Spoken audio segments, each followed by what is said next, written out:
Hi guys, তোমরা কেমন আছো? অবশ্যই ভালো আছো। আজ আমি আরেকটা ভিডিও নিয়ে তোমাদের কাছে চলে আসলাম। তো এখন আমি পড়া থেকে উঠেছি। আজকে ফিজিক্স পড়েছি আমি এতক্ষণ, ল্যান্সের চ্যাপ্টারগুলো।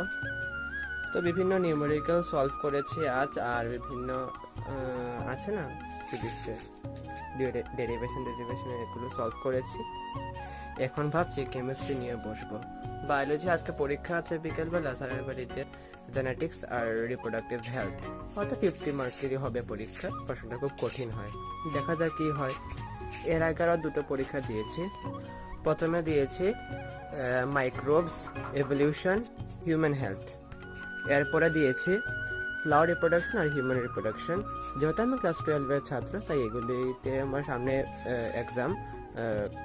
24 তারিখ থেকে আমার এক্সাম শুরু হবে। ফার্স্ট এক্সামে ইংলিশ। তো আবার পরে আসছে। তোমরা প্লিজ আমার ভিডিওটাকে সাবস্ক্রাইব করো, আমার চ্যানেলটাকে সাবস্ক্রাইব করো। Tata, bye bye.